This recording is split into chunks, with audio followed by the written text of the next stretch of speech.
सर्वप्रथम महाकाल में सम्यक संबुद्ध को तिरुवार वंदन करते हुए तदुपरांत परम पूज्य भूषक बाबा साहब डॉक्टर भीमराव अम्बेडकर जी के प्रति कृतज्ञता का भाव प्रकट करते हुए तदुपरांत श्रद्धावान उपासकाओं और बच्चों, आप सभी के प्रति मंगल गति की भावना प्रकट करते हुए आज वर्षावास के इस पावन अवसर पर बाबा साहब द्वारा लिखे भगवान बुद्ध और उनके धर्म के वाचन में 13वें दिन की देशना में आज उस पुस्तक का वाचन है।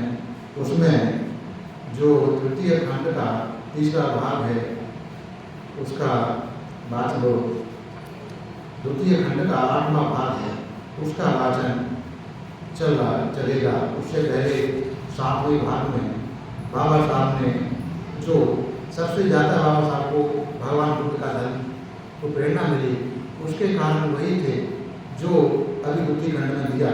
तो उनकी जो मानवतावादी दृष्टिकोण था वो बाबा साहब को सबसे अच्छा लगा। मानव कल्याण के लिए जो बात थी वो सबसे ज़्यादा बाबा साहब के हृदय को स्पर्श किया। इसीलिए उन्होंने सारे धर्मों में भगवान बुद्ध के धर्म को सर्वोत्तम माना और स्वीकार किया। समाज के लिए, देश के कल्याण के लिए इसी धर्म को स्वीकार करने का आह्वान किया। बाबा साहब का ऐसा मन था, उन्होंने कहा भी था कि 2 साल तक उनको जीवन और मिलता तो पूरे भारत को बुद्धमय बना देते, क्योंकि बाबा साहब का जो दृष्टिकोण था मानवतावादी था।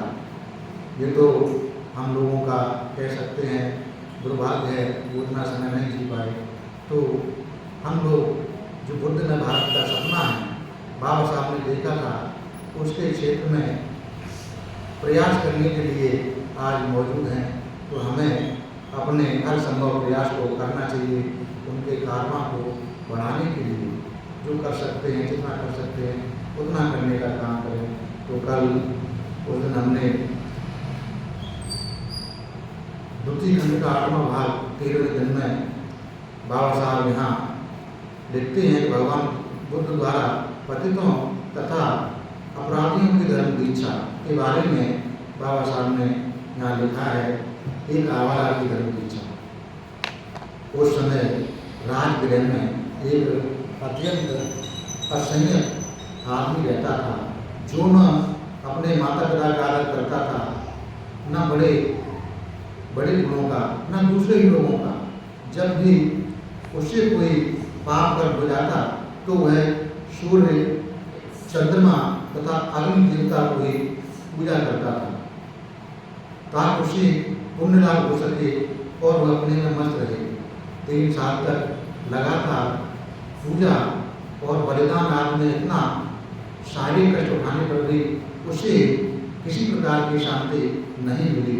अंत में उसने श्रावस्ती में पहुंचकर भगवान से भेंट करने की सोची। वहाँ पहुँचा तो उसने तथागत के तेजपूर्ण व्यक्तित्व के दर्शन किए। वह उनके चरणों पर गिर पड़ा और अपनी अपरिमित प्रसन्नता प्रकट की। तो तथागत ने उसे बताया कि पशुओं की बलि देना मूर्खता है और ऐसे बाहरी कर्मकांडों से जिनका मन से कुछ भी संबंध नहीं है लगे रहना बिल्कुल व्यर्थ है, बेकार है। और ऐसे उपचारों में भी जिनमें आदरणीयों का आदर नहीं होता। अंत में उन्होंने कुछ गाथाएँ कहीं। उस समय वह सारा स्थान उनके तेज से प्रकाशित हो गया। तब उस गांव के रहने वाले विशेष रूप से बच्चों के माता पिता तथागत की सेवा के लिए आए।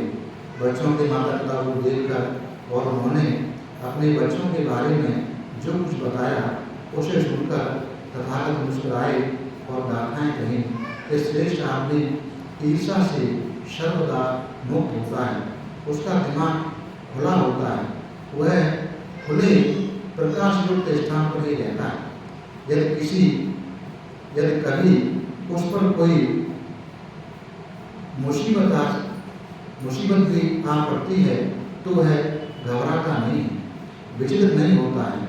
उस समय भी वह अपनी बुद्धि का ही परिचय देता है।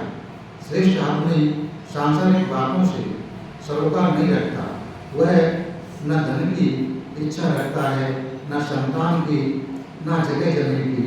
वह सावधान रहता है, शील का पालन करता है और प्रज्ञा के पथ पर चलता है और विचित्र विचित्र सिद्धांतों का अनुसरण नहीं करता।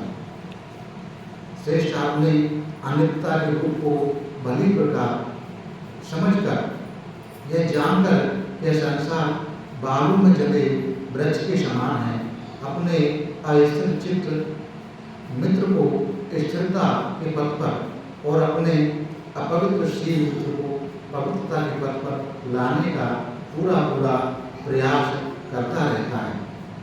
ऐसा करके उसको दीक्षा दी। दूसरे में डाक मंगलवार की दीक्षा के बारे में बाबा साहब लिखते हैं कि कौशल नरेश प्रसिद्ध के राज्य में अमनीवाल नाम का एक डाकू रहता था, जिसके हाथ सदा रक्त से रंगे रहते थे, जिसका काम ही था आदमियों को सदा जख्मी करते रहना, उनको जान लेना, और जिसके मन में किसी भी प्राणी के लिए कोई दया न थी। उसके कारण जो पहले गांव थे अब वे गांव नहीं रहे थे, जो पहले नगर थे अब वे नगर नहीं रहे थे, जो पहले इलाके थे वे अब इलाके नहीं रहे थे। जिस किसी आदमी की भी वह हत्या करता था, वह उसकी एक उंगली काट कर अपनी माला में प्रो लेता था, इसलिए उसका नाम अग्निमाल पड़ गया। एक समय जब भगवान बुद्ध श्रावस्ती के चेतवनारायण विहार में विराजमान थे, उन्होंने डाकू अग्निमाल के अत्याचारों की कहानी सुनी। तथागत ने उस डाकू को एक संत पुरुष में बदल देने का निश्चय किया। इसलिए एक दिन भोजन करने के बाद पात्र सीवर लेकर जिधर अग्निमाल के होने की बात सुनी जाती थी उधर ही चल दिए। उन्हें उधर जाते थे ग्वाले, बकरियां चराने वाले, हल जोतने वाले और दूसरे रास्ते चलने वाले सभी मुसाफिर चिल्ला उठे, श्रवण उधर मत जाओ, उधर मत जाओ, अग्निमाल के हाथ में पड़ जाओगे। जब 10, 20, 30 और 40 आदमी कभी इकट्ठे मिलकर यात्रा करते हैं, तब भी वह उस डाकू के काबू में आ जाते हैं। लेकिन तथागत बिना एक भी शस्त्र लिए अपने पथ पर आगे बढ़ते ही रहे। दूसरी और तीसरी बार भी उन आसपास के लोगों ने तथा अन्य सभी लोगों ने तथागत को सावधान किया, किंतु तथागत अपने पथ पर आगे बढ़ते ही गए। कुछ देर से डाकू ने तथागत को उस ओर आगे बढ़ते देखा। उससे बड़ा आश्चर्य हुआ कि 10, 20, 40 आदमी, 50 आदमी तक भी मेरे सामने इकट्ठे होकर आने का साहस नहीं करते। यह श्रवण अकेला ही उस आगे बढ़ा चला रहा है। डाकू ने श्रवण की हत्या करने का विचार किया। उसने अपने ढाल तलवार ले तीर और तुनीर संभाले और तथागत का पीछा किया।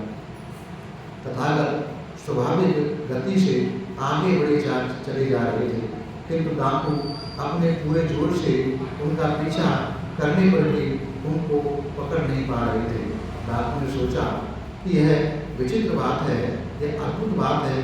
अभी तक ऐसा था कि पूरी गति से भागे जाते हुए एक हाथी, एक घोड़े, एक गाड़ी, एक हिरण तक को मैं पा नहीं सकता था, और अब मैं पूरा जोर लगाकर भी स्वाभाविक रूप से गति से चलने वाले इस श्रवण को नहीं पकड़ पा रहा हूँ।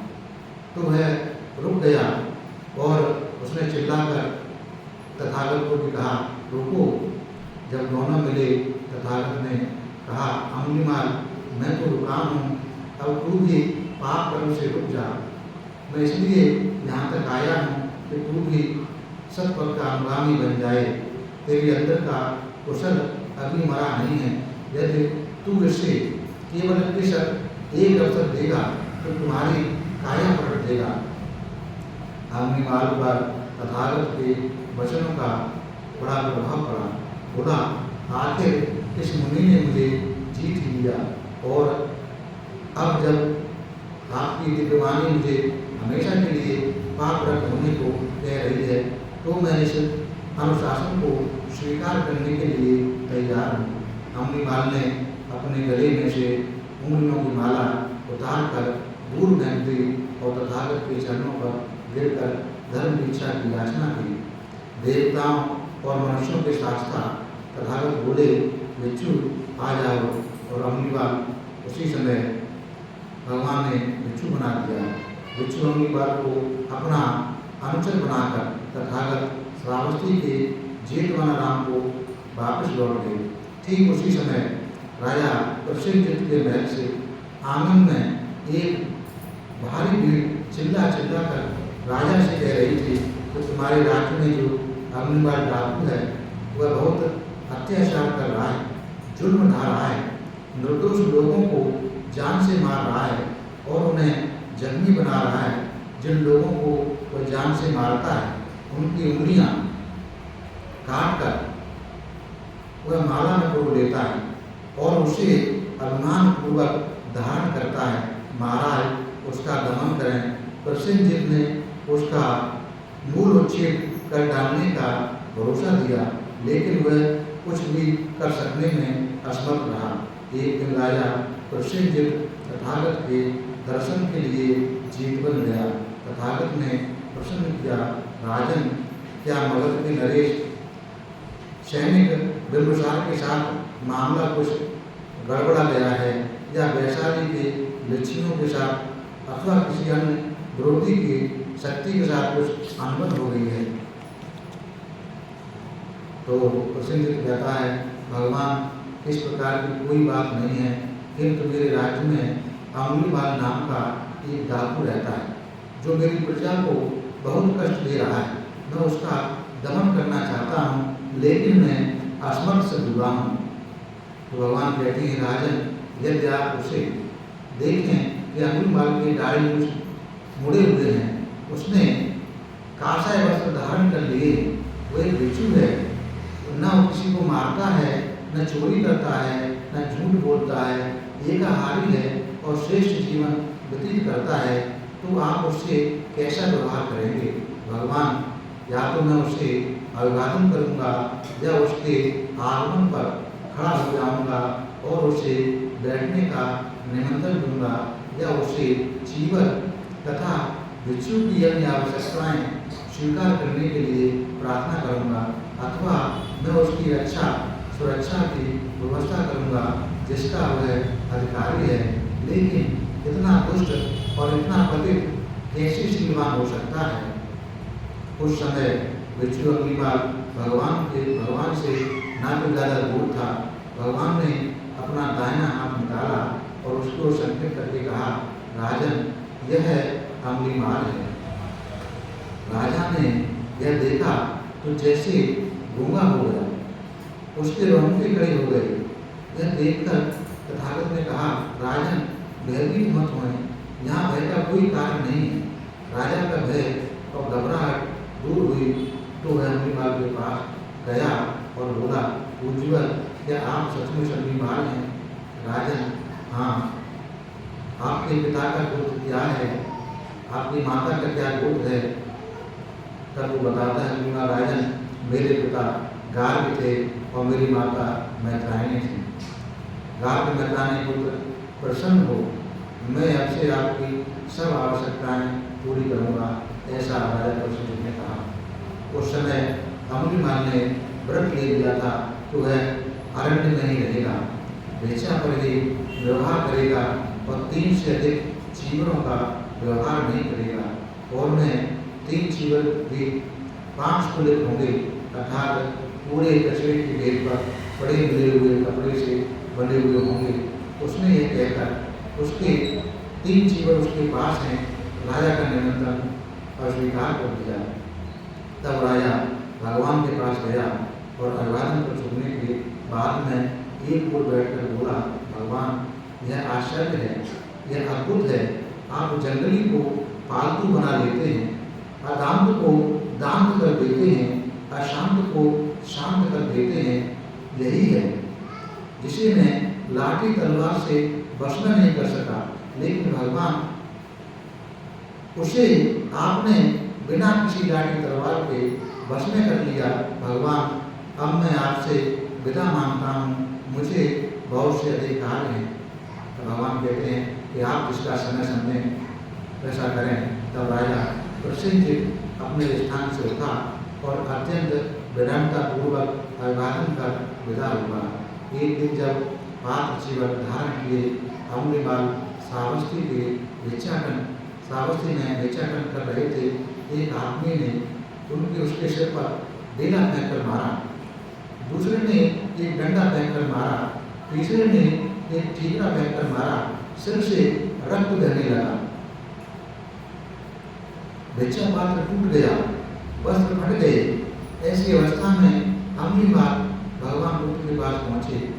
वह समीप आए तो भगवान बुद्ध ने कहा, अम्बेमाल यह सब सहन कर, यह सहन कर अम्बेमाल, ये कर्म का फल है, सहन कर। इस प्रकार भगवान बुद्ध की शिक्षाओं को अंगीकार करने से अम्बेमाल डाकू एक संत पुरुष बन गया। मुक्ति सुख का आनंद लेते हुए उसने कहा कि जो पहले प्रमादी रहकर भी बाद में अप्रमादी हो जाता है, वो बादलों से मुक्त चंद्रमा की तरह लोग को प्रकाशित कर देता है। मेरे शत्रु भी इस शिक्षा को सीखें, इस मत को मानें और प्रज्ञा के पद को अंगीकार करें।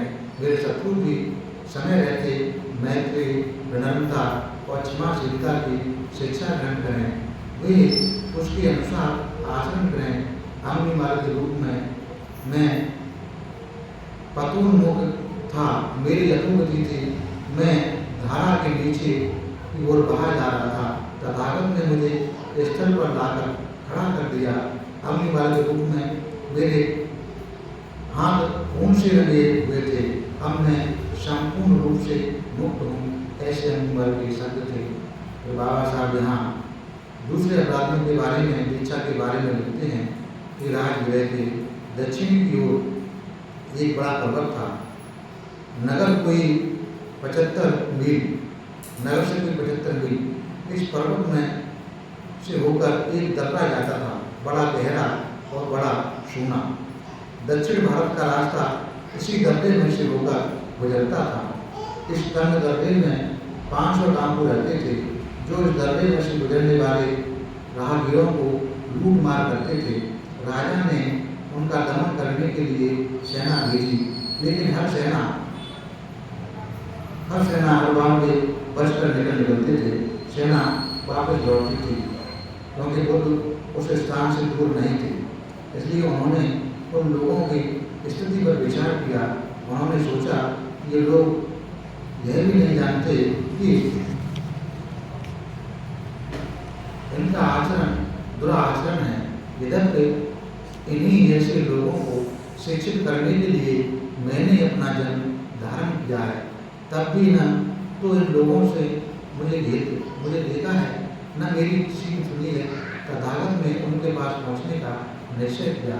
उन्होंने एक धनी घुड़सवार का रूप बनाया और एक अच्छे घोड़े पर सवार हुए, कंधे पर धनुष और तलवार ली, खुर्ची में सोना चांदी भरा और घोड़े की लगाम हाथ की लगाम पकड़ी और कीमती हीरे जवाहर जड़े थे। उस तंग दर्रे में प्रवेश करने पर थोड़ा जोर से हिननाया घोड़ा जोर से हिननाया। उसकी आवाज़ सुनकर 500 डाकू कूद खड़े हुए और उस घुड़सवार को देखकर बोले, हमें लूटने के लिए इतना माल एक साथ हमने कभी नहीं मिला, हम इसे पकड़ेंगे। उन्होंने घुड़सवार को घेर लेना चाहा ताकि वह बचकर भाग न जाए, लेकिन उसे देखकर वह जमीन पर गिर पड़े। जब वे जमीन पर गिर पड़े तो सभी चिल्लाने लगे, हे भगवान यह क्या, हे भगवान यह क्या।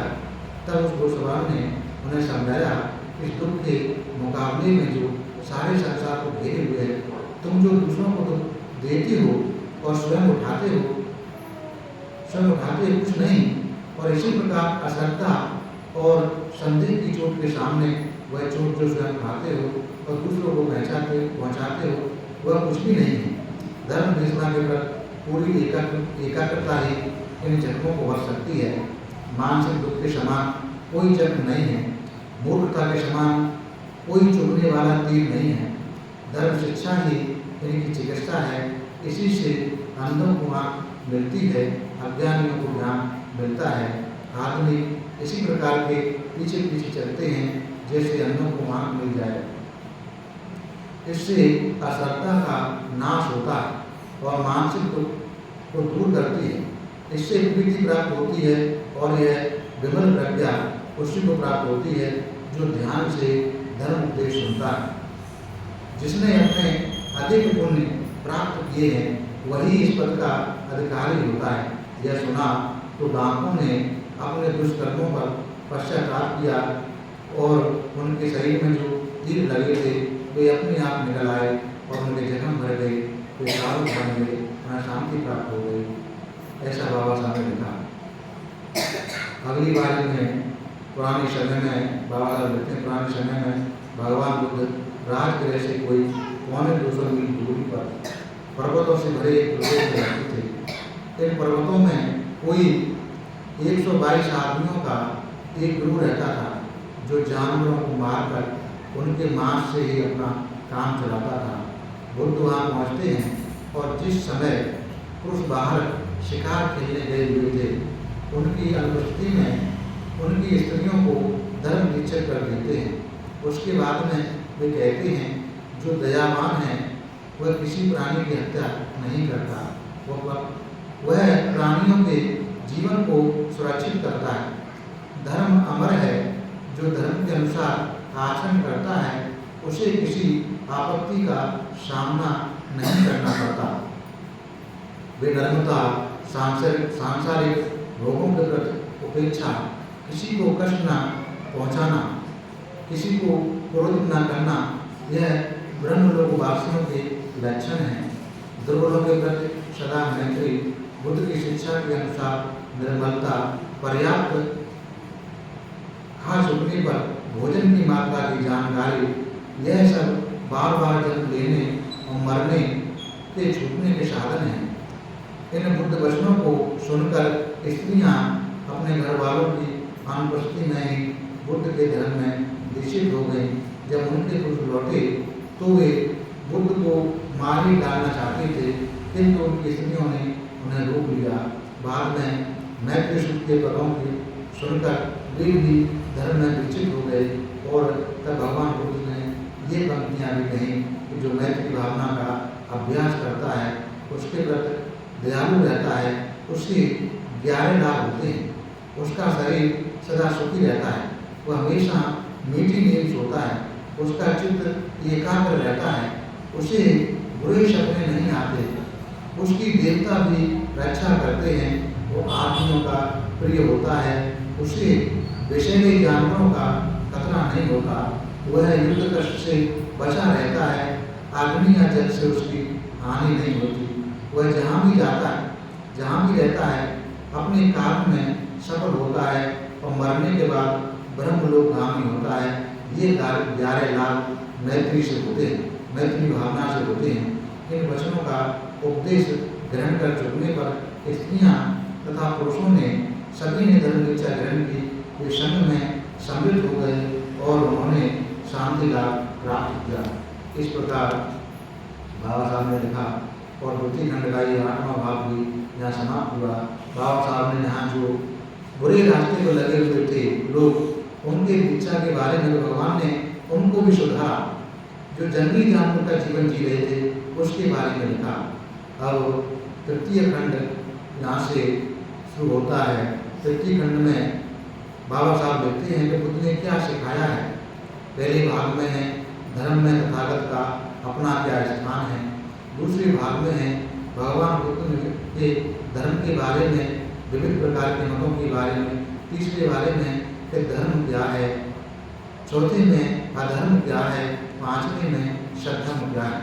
ये तृतीय कांड के बाबा साहब के वो हैं। तो प्रथम भाग है धर्म में भगवान बुद्ध का अपना स्थान क्या है। इसमें पहला है भगवान बुद्ध ने अपने धर्म में अपने लिए कुछ भी विशेष स्थान नहीं रखा है। ईसा ने, बाबा साहब लिखते हैं, ईसा ने ईसाइयत का पैगंबर होने का दावा किया है। इससे आगे उसने भी यह भी दावा किया कि वह खुदा का बेटा है।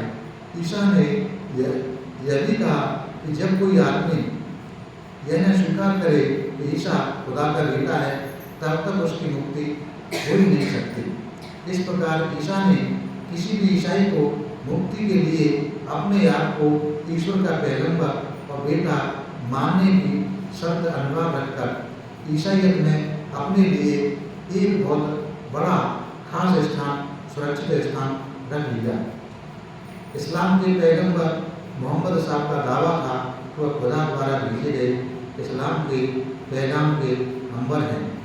उनका यह दावा था कि कोई आदमी मुक्ति लाभ नहीं कर सकता जब तक ये दो बातें न स्वीकार करे। जो इस्लाम में रहकर मुक्ति लाभ करना चाहता है, उसे स्वीकार करना होगा कि मोहम्मद साहब खुदा के पैगंबर हैं। दूसरा, जो मुक्ति लाभ, जो इस्लाम में रहकर मुक्ति लाभ करना चाहता है, उसे आगे यह भी स्वीकार करना होगा कि मोहम्मद साहब ही खुदा के आखिरी पैगंबर हैं। इस प्रकार इस्लाम में मुक्ति केवल उन्हीं के लिए संभव है जो ऊपर की दो बातों को स्वीकार करते हैं, जो मोहम्मद साहब को खुदा के पैगंबर और आखिरी पैगंबर जो मानेंगे वही मुक्त होंगे। इस्लाम में मुक्त को निजात कहते हैं, मुक्ति को निजात कहते हैं। तो उन्हें निजात मिलेगी जो इन दो बातों को मानेंगे, अन्यथा वो उन्हें इस जन्म मरण के चक्र से निजात नहीं मिल सकती। इस तरह मोहम्मद साहब ने किसी भी मुसलमान की मुक्ति अपने को खुदा या पैगंबर मानने की अनिवार्य शर्त पर निर्भर करके अपने लिए इस्लाम में एक खास स्थान सुरक्षित कर लिया। लेकिन भगवान बुद्ध ने कभी कोई ऐसी शर्त नहीं रखी। उन्होंने शुद्धोधन और महामाया का अपने को प्राकृतिक पुत्र होने के अतिरिक्त कभी कोई दूसरा दावा नहीं किया। जैसा साधारण मनुष्य होते हैं, उसी प्रकार का उन्होंने कहा कि मैं प्राकृतिक मनुष्य हूँ जो अपने माता पिता की संतान हूँ। उन्होंने ईसा मसीह या मोहम्मद साहब की तरह की शर्तें लगाकर अपने धर्म शासन में अपने लिए कोई खास स्थान सुरक्षित नहीं रखा। यही कारण है कि इतना बांध में रहते हुए भी हमें बुद्ध के व्यक्तिगत जीवन के बारे में इतनी कम जानकारी है। जैसा ज्ञाति है कि भगवान बुद्ध के महापरिनिर्वाण के बाद में राजगृह में प्रथम संगीति हुई थी। उस संगीति में महाकश्यप अध्यक्ष थे, आनंद, रूपाली और अन्य दूसरे लोग भी कपिल वस्तु के ही थे, जो जहाँ जहाँ गए प्राय हर जगह उनके साथ में घूमे और मृत्यु ग्रंथ साथ रहे, वे लोग वहाँ उपस्थित थे। लेकिन अध्यक्षता महाकश्यप बंधरी ने की थी। उन्होंने आनंद को धर्म का संज्ञान करने के लिए कहा। तब वो संगीत कारकों से पूछा, क्या यह ठीक है? उन्होंने हाँ में उत्तर दिया। महाकश्यप ने तब प्रश्न को समाप्त कर दिया। तब महाकश्यप ने उपाली को विनय का संज्ञान करने के लिए कहा और संगीत कारकों ने पूछा, क्या यह ठीक है? उन्होंने हाँ में उत्तर दिया। महाकश्यप ने तब प्रश्न समाप्त कर दिया। तब बाबा साहब कहते हैं, तब महाकश्यप को चाहिए था तो तीसरे को जो संगीति में उपस्थित थे आज्ञा देते कि भगवान बुद्ध के जीवन का मुख्य घटनाओं का संज्ञान करे। लेकिन महाकश्यप जी ने ऐसा नहीं किया। उन्होंने सोचा कि धर्म और विनय यही दो विषय ऐसे हैं जिनसे संघ का सरोकार है। यदि महाकश्यप जी ने भगवान बुद्ध के जीवन की घटनाओं का ब्यौरा तैयार कर लिया होता तो आज हमारे पास भगवान बुद्ध का एक पूरा जीवन चरित्र होता। भगवान बुद्ध के जीवन की मुख्य घटनाओं का एक ब्यौरा तैयार करा लेने की बात महाकश्यप को क्यों नहीं सूझी? ऐसा बाबा साहब लिखते हैं उनका। इसका कारण उपेक्षा नहीं हो सकती। इसका एक ही उत्तर है कि भगवान ने अपने धर्म में, अपने धर्म शासन में अपने लिए कोई विशेष स्थान सुरक्षित नहीं रखा। भगवान बुद्ध अपने धर्म से सदा अलग थे। उनका अपना स्थान था, धर्म का अपना। भगवान बुद्ध ने किसी को अपना उत्तराधिकारी बनाने से इनकार किया। यह भी इस बात का उदाहरण या प्रमाण है कि वे अपने धर्म शासन में अपने लिए कोई स्थान सुरक्षित नहीं रखना चाहते थे। 2-3 बार भगवान बुद्ध के अनुयायियों ने उनसे प्रार्थना की कि वे किसी को अपना उत्तराधिकारी नियुक्त कर दें। हर बार भगवान बुद्ध ने उसे अस्वीकार कर दिया। उनका उत्तर था कि धर्म ही है धर्म का उत्तराधिकारी। धर्म को ही अपने तेज से जीवित रहना चाहिए, किसी मानवीय अधिकार के बल से नहीं। और यदि धर्म को मानवीय अधिकार पर निर्भर रहने की आवश्यकता है तो वह धर्म नहीं। यदि धर्म की प्रतिष्ठा के लिए हर बार इसके लिए संस्थापक का नाम रटते रहने की आवश्यकता है तो वह धर्म नहीं। वह धर्म अपने को लेकर स्वयं अपने बारे में भगवान बुद्ध का यही दृष्टिकोण था। इतनी अमूल्य बात यहाँ भगवान ने धर्म के बारे में कि धर्म ही धर्म का उत्तराधिकारी होगा। अगर किसी व्यक्ति को ना तो धर्म कैसे रहेगा? धर्म क्या है? अच्छी धारणाओं का नाम धर्म है, अच्छे विचारों का, अच्छी कर्मों का नाम धर्म है। किसी व्यक्ति की पूजा धर्म नहीं है। जिनसे जो कुशल कर्म करने वाले हैं वो धार्मिक हैं, कुशल कर्म धर्म की संज्ञा देते हैं। जो कुशल वाणी बोलने वाले वो धार्मिक हैं, वो धर्म है। कुशल मन को रखने वाले हैं, जो अपने चित्त को निर्मल रखते हैं, राग द्वेष मोह से परे रखते हैं, तो राग द्वेष मोह का त्याग धर्म है। तो भगवान बुद्ध ने इतनी अच्छी व्याख्या धर्म की दी, बाबा साहब को बहुत सार व्यक्त दी, तो उन्होंने इसका यहाँ विश्लेषण करके दिया कि धर्म ही अपने में धर्म का उत्तराधिकारी है, जैसा भगवान बुद्ध ने कहा। आगे बाबा साहब लिखते हैं कि भगवान बुद्ध ने कभी किसी को मुक्त करने का भरोसा नहीं किया। उन्होंने कहा कि वे मार्गदाता हैं, मोक्षदाता नहीं है। बहुत से धर्म के इलाही धर्म माने जाते हैं। भगवान बुद्ध का धर्म इल्हामी धर्म नहीं है। कोई धर्म इल्हामी धर्म इसलिए कहलाता है कि भगवान का संदेश या पैगाम समझा जाता है, ताकि वे अपने रचयिता की पूजा करें, वह उनकी आत्माओं को मुक्त करें।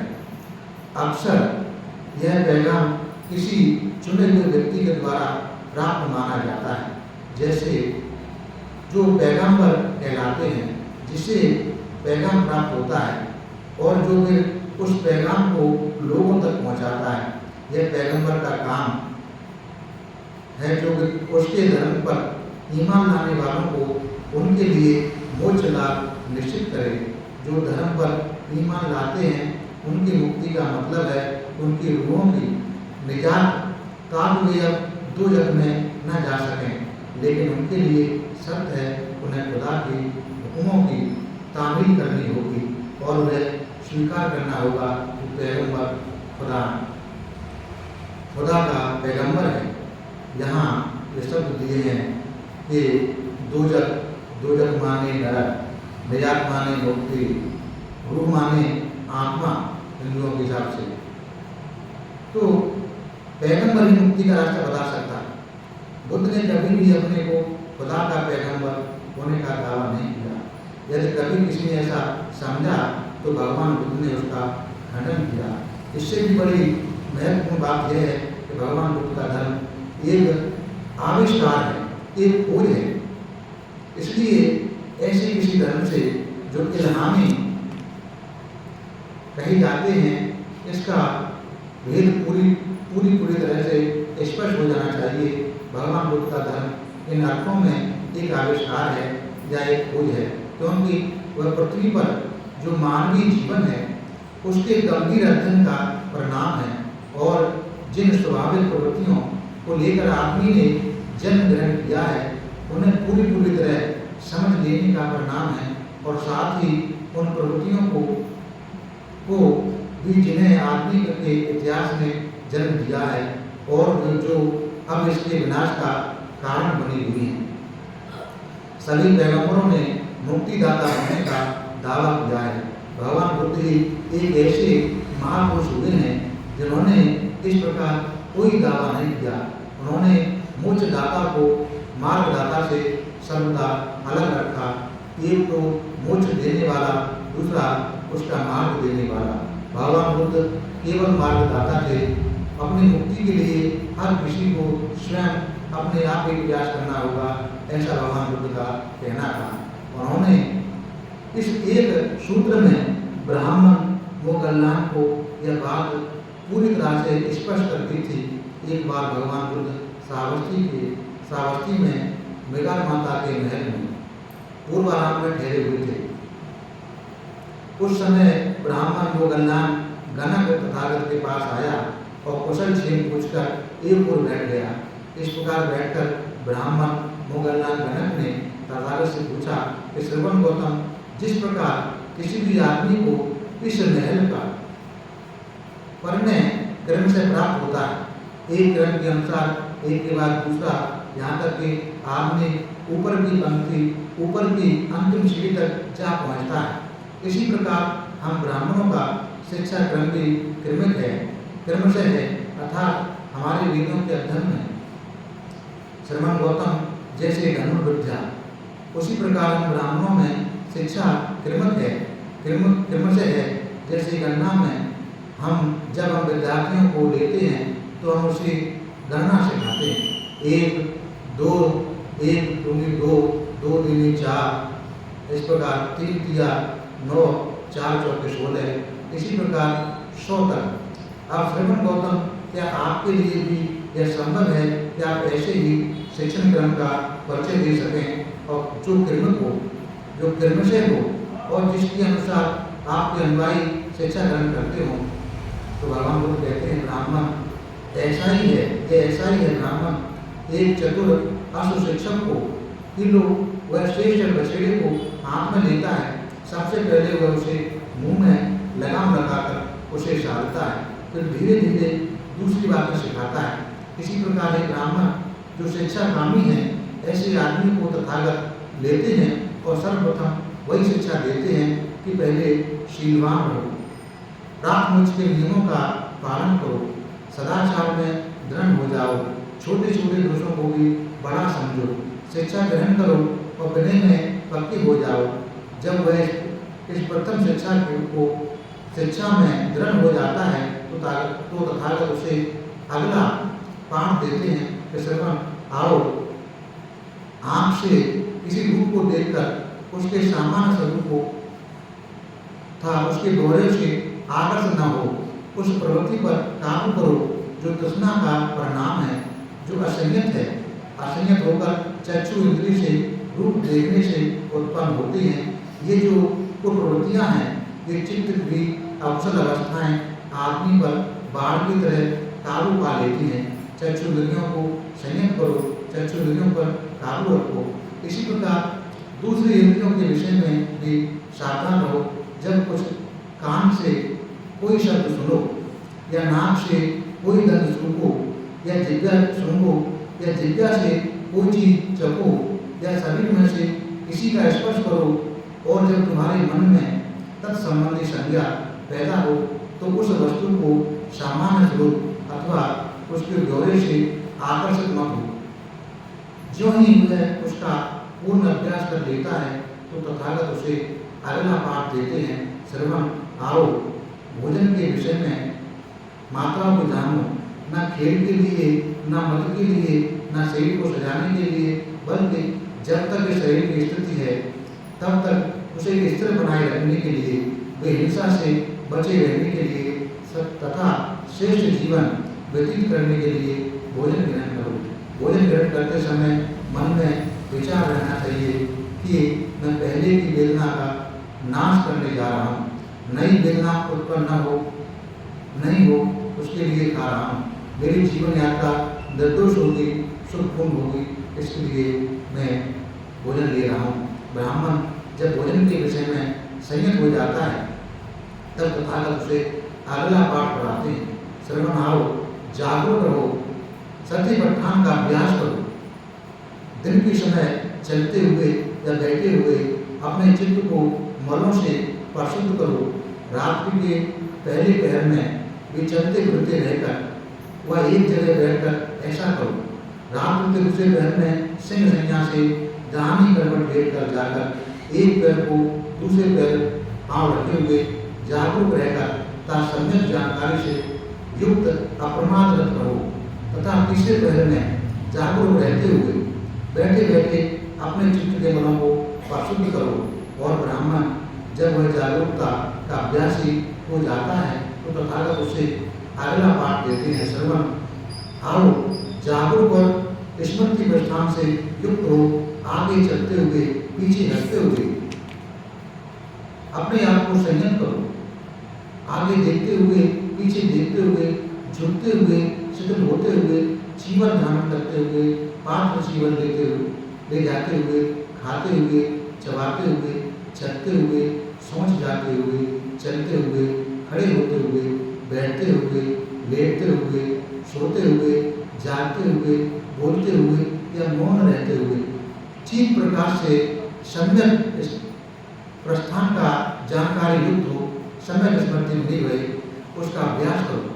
ब्राह्मण जब वह आत्म संयमी हो जाता है तब तथागत उसे अगली शिक्षा देते हैं। श्रवण आओ किसी एकांत स्थान को खोजो, चाहे वन हो, चाहे किसी वृक्ष की छाया हो, चाहे कोई पर्वत हो, चाहे किसी पर्वत की गुफा हो, चाहे शमशान भूमि हो, चाहे वन हो, चाहे खुला आसमान हो, चाहे कोई पुआल का ढेर हो, और वह वैसा करता है। तब वह भोजन के बाद पालथी मारकर बैठता है, शरीर को सीधा रखकर चारों स्मृति प्रस्थानों का अभ्यास करता है। ब्राह्मण जो अभी शैच हैं, जो अभी अशैच नहीं हुए हैं, जो अभी अशैच होने के लिए प्रयत्नशील हैं, उनके लिए मेरा यही शिक्षा क्रम है। लेकिन जो आरंभ पद प्राप्त हैं, जो अपने आशयों का क्षय कर चुके हैं, जो अपने जीवन का उद्देश्य पूरा कर चुके हैं, जो कृतकृत हो चुके हैं, जो अपने सिर का भार उतार चुके हैं, जो मुक्ति प्राप्त कर चुके हैं, जिन्होंने अपने सारे भवबंधनों को जड़ से समाप्त कर दिया है और जो प्रज्ञा विमुक्त हैं, ऐसों के लिए उपरोक्त श्रेष्ठ जीवन सुख विहार भर के लिए है।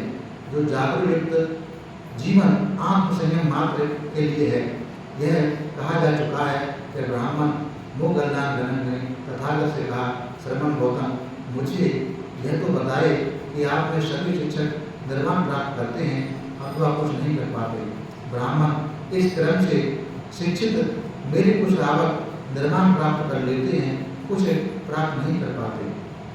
तब वो पूछता है कि श्रवण इसका क्या कारण है? श्रवण गौतम इसकी क्या हेतु है? यहाँ निर्वाण है, यहाँ निर्वाण का मार्ग है, और यहाँ निर्वाण यहाँ श्रवण गौतम जैसा योग्य पथ प्रदर्शक है, तो फिर क्या कारण है? इस क्रम से भी शिक्षा प्राप्त कुछ श्रावक निर्वाण प्राप्त करते हैं, कुछ नहीं करते। तो भगवान कहते हैं कि ब्राह्मण मैं तुम्हारे इस प्रश्न का उत्तर दूंगा, लेकिन पहले तुम जैसा तुम्हें लगे वैसा मेरे प्रश्न का उत्तर दो। तो ब्राह्मण यह बताओ कि क्या तुम राजगृह आने जाने वाले मार्ग को अच्छी तरह से जानते हो? वो कहता है, श्रवण गौतम मैं निश्चय से राजगृह से आने जाने मार्ग को बहुत अच्छी तरीके से जानता हूँ। कि जब कोई आदमी आता है और राजगृह जाने का मार्ग तुमसे पूछता है, लेकिन उसे जो रास्ता बताया जाता है उसे छोड़कर वह दूसरा रास्ता पकड़ लेता है, वह गलत मार्ग पर चल देता है, पूर्व की बजाय पश्चिम को चल देता है, तब एक दूसरा आदमी आता है, वह भी रास्ता पूछता है, तो तुम उसे भी ठीक वैसा ही रास्ता बता देते हो। वह तुम्हारे बताए मार्ग पर चलता है और सकुशल राजगृह पहुँच जाता है। तो ब्राह्मण बोला, तो मैं क्या करूँ? मेरा काम तो रास्ता बता देना है। भगवान को बोले, तो ब्राह्मण मैं भी क्या करूँ? तथागत का काम तो केवल रास्ता बता देना है। यहाँ यह संपूर्ण और अच्छी तरह से कथन स्पष्ट है कि तथागत किसी को मुक्ति नहीं देते, वे केवल मुक्ति मार्ग के बताने वाले हैं। और फिर मुक्ति या निजात जो कहते हैं, हजरत मोहम्मद साहब का ईसा मसीह के लिए मुक्ति या निजात का मतलब है पैगंबर की मर्यादा के कारण रूह का दोजख जाने से बच जाना। बुद्ध के लिए मुक्ति का मतलब है निर्वाण, और निर्वाण का मतलब है राग द्वेष मोह को पूरी तरह से नष्ट कर देना। ऐसे धर्म में मुक्ति का आश्वासन या वचनबद्धता को कोई कैसे हो सकता है? ये बाबा साहब ने भगवान बुद्ध के जो 4 स्मृति स्थान हैं अपने शब्दों में बहुत अच्छी तरीके से लिखा। आज के समय में क्योंकि जब ध्यान करने जाते हैं सतप्रधान का, तो उसमें यही बातों को भगवान बुद्ध की वाणी के आधार पर जो फिर उसके आधार पर बताया जाता है। बाबा साहब ने अपने शब्दों में लिखा कि वो मार्ग देने वाले हैं, मार्ग देने वाले हैं, मोक्ष देने वाले नहीं हैं। दूसरे धर्मों में ऐसा दावा करते हैं कि हम मोक्ष देने वाले हैं, अपने को ईश्वर का पैगंबर, कोई अपने को बेटा बताता है, कोई कुछ बताता है। भगवान बुद्ध ने अपने धर्म में अपने लिए कोई स्थान नहीं रखा, वो केवल धर्म को सर्वोपरि मानते थे। तो ऐसा बाबा साहब ने लिखा। तृतीयखंड के प्रथम भाग में कल हम इससे आगे पढ़ेंगे। आज कल वाचन करेंगे। आज आप लोगों ने श्रद्धापूर्वक सुबह शील ग्रहण किए, पूजा वंदना ली, शुद्ध सेवन किए, शाम को भी शील ग्रहण किए, पूजा वंदना ली, धम्म देशना सुनी। ये सभी बहुत सारे पुण्य संचय किए। जो भी पुण्य हम लोगों ने संचय किए हैं, ये सारे पुण्य हम सबसे पहले इन पुण्यों को वितरण करते हैं। वितरण करने से पुण्य बढ़ता है, अनुमोदन करने से पुण्य की और वृद्धि होती है। और मैत्री की तरंगें संसार के सारे प्राणियों तक पहुँचती हैं। उन्हीं मैत्री की तरंगों के लिए जो भी हमने पुण्य अर्जित किए हैं, तो सबसे पहले सभी देवताओं को यह पुण्य अनुमोदन करते हैं। इस पुण्य के बल से सभी देवताओं का श्रद्धा, शील, श्रुत, त्याग, प्रज्ञा आगे बढ़ जाएगी। सभी देवता हम सबको धार्मिक सुरक्षा प्रदान करें। सभी देवताओं को उत्तम चार्यार्थ का साक्षात्कार हो। उसके बाद ये सारे गुण हम लोग अपने आचार्य उपाध्याय बड़े बनते गुणों, सभी बनते गुणों को अनुमोदन करते हैं। इस पुण्य के बल से वो सभी लोग सुखी हों, सभी का कल्याण हो। उन सभी लोगों को उत्तम चार्यार्थ साक्षात्कार करने का पुण्य मिल जाए। उसके बाद ये सारे पुण्य हम संसार के सारे प्राणियों को अनुमोदन करते हैं। इस पुण्य के बल से संसार के सारे प्राणी सुखी हों, सभी का कल्याण चले। तो सभी लोग अपने कर्म फल के प्रभाव से मुक्त होकर निर्वाण गति को प्राप्त हों। उन सभी लोगों को उत्तम चार्यार्थ साक्षात्कार करने का पुण्य मिल जाए। उसके बाद हम ये सारे पुण्य यहाँ आए हुए सभी लोगों को अनुमोदन करते हैं। इस पुण्य के बल से वो सभी लोग सुखी हों, सभी का कल्याण चले। उन सभी लोगों की सारे प्रकार की आपत्ति विपत्ति दूर हो, सारे प्रकार की बाधा दूर हो। वो सभी लोग कर्म फल के प्रभाव से मुक्त हों। वो सभी लोगों को उत्तम चार्यार्थ साक्षात्कार करने का पुण्य मिल जाए। उसके बाद ये सारे पुण्य हम लोग सभी श्रद्धा और उपासक उपासनाओं को अनुमोदन करते हैं, जो हम लोगों को भोजन, चीवक, कुटिया, दवा तथा परिष्कार रात से सेवा करते हैं। इस पुण्य के बल से उन सभी लोगों के सारे प्रकार की आपत्ति विपत्ति दूर हो, सारे प्रकार की बाधा दूर हो, उनको व्यापार धंधे उनकी आगे बढ़े। तीरत्न के अनुभव से तथा किए हुए पुण्य के बल से उन सभी लोगों को उत्तम चार्यार्थ साक्षात्कार करने का पुण्य मिल जाए। सबका भला हो, सबका मंगल हो, सबका कल्याण हो। भवतु शब मंगलम, भवतु शब मंगलम, भवतु शब मंगलम।